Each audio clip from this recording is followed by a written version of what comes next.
اللہ اور اللہ کے رسول کی اطاعت کرنی ہے۔ جب اطاعت کریں گے تو اللہ تبارک و تعالی ہمارے درجات کو بلند کر دیں گے، ہماری نیکیوں میں اضافہ کر دیں گے، اور اللہ رب العزت ماؤں سے زیادہ محبت کرنے والے ہیں۔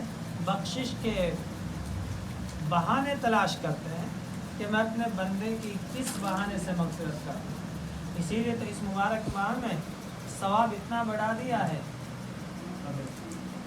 ثواب کا بے حد کوئی انتہا نہیں ہے۔ کہتے ہیں کہ 70 درجہ، 70 عربی میں کہتے ہیں جس کی کوئی حد نہ ہو، جیسے ہمارے کہتے ہیں نا 100%، ایسے ہی 70 کے جو حرف ہیں عربی میں وہ بے انتہا، اللہ تعالیٰ جس طرح جس کو جتنا چاہے گا اجر عطا فرمائے گا۔ اس لیے ہم سب لوگوں کو اس مبارک ماہ کی قدر کرنی ہے۔ قدر ہے تلاوت کے ذریعے، ذکر و اذکار کے ذریعے۔ رسول اللہ صلی اللہ علیہ وسلم نے بتا دیا کہ تلاوت کے لیے اور ذکر و اذکار کے لیے آپ کو فارغ ہونے کی ضرورت نہیں ہے۔ آپ کہیں گے کہ ہم مشغول تھے، مصروف تھے، ٹائم نہیں تھا، تو صرف آپ اپنے کاروبار میں بیٹھے ہوئے، بائک پر چلتے ہوئے سبحان اللہ اور الحمدللہ اور اللہ اکبر اور سورہ فاتحہ کی تلاوت کر لیجئے، یہ اللہ کے یہاں بہت قابل قبول ہے۔ کیونکہ حضرت موسیٰ علیہ السلام نے اللہ تبارک و تعالیٰ سے کہتے ہیں اللہ کوئی ایسا کلمہ بتا دیجئے جس کے ذریعے میں آپ کو یاد کر لیا کروں، تو یہی کلمہ دیا گیا، لا الہ الا اللہ کہا گیا، کہ جس کی اہمیت اس کی یہ ہے کہ زمین آسمان کو اگر ایک طرف رکھ دیا جائے اور اس کلمہ کو ایک طرف رکھ دیا جائے تو یہ وزنی ہو جائے گا۔ حدیث پاک میں بھی ہے کلمتان خفیفتان ثقیلتان کلمتان خفیفتان ثقیلتان الی الرحمن، سبحان اللہ العظیم، سبحان اللہ وبحمدہ، سبحان اللہ العظیم۔ یعنی دو کلمے ایسے ہیں جو اللہ کو بہت زیادہ پسند ہیں، زبان سے ہلکے ہیں۔ ثقیلتان فی المیزان، وزن کے اعتبار سے بہت وزنی ہیں۔ سبحان اللہ وبحمدہ، سبحان اللہ العظیم، دو کلمے بتا دیے۔ بخاری شریف کی آخری حدیث ہے کہ اللہ تبارک و تعالیٰ کی ہے انسان کی نیت کے اوپر فیصلے ہوتا ہے کہ انسان کی نیت کیا ہے۔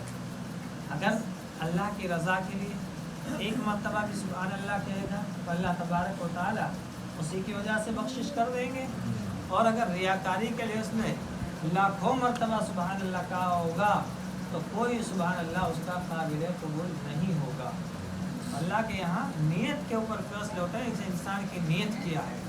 تو جب بھی کوئی نیک عمل کریں، نیک اعمال کریں تو اللہ کو حاضر و ناظر سمجھتے ہوئے اللہ کی رضا کے لیے نیک کام کریں۔ یقیناً اللہ تبارک و تعالیٰ چاہے چھوٹا سا نیک عمل ہو، آپ کی نظروں میں چھوٹا عمل ہے لیکن اللہ کی بارگاہ میں بہت بڑا عمل ہے۔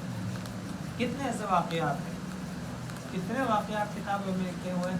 ایک بہت بڑے بزرگ گزرے ہیں، مختصراً واقعہ بتاتا ہوں کہ وہ اللہ کی تعریف لکھ رہے تھے۔ اپنی زندگی انہوں نے اللہ کی بڑائی بیان کرنے میں، اللہ کی کبریائی بیان کرنے میں گزاری کہ اللہ کی شان کیسی ہے، اللہ کتنے شان و شوکت والا ہے، رفعت والا ہے، بزرگی والا ہے، زندگی ایسے ہی گزار دی۔ ایک دن لکھتے ہوئے اس کی قلم پر ایک مکھی آ کر بیٹھ گئی۔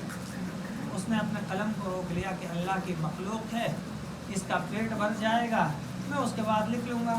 تو مرنے کے بعد چلا، نہ نماز، نہ روزہ، نہ حج، نہ زکوٰۃ، نہ اللہ کی تعریف کا کوئی عمل کام نہیں آیا۔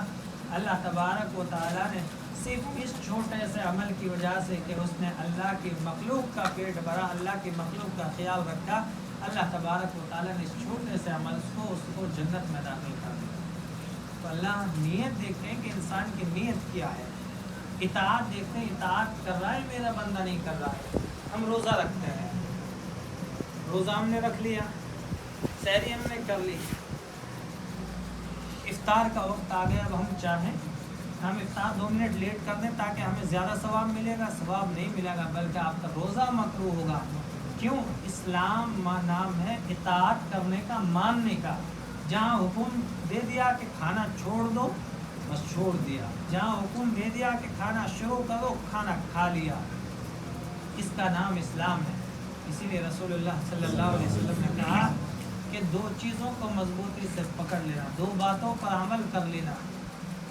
صحابہ سے عرض کیا 2 باتوں پر عمل کر لینا آپ کو جنت نصیب ہو جائے گی۔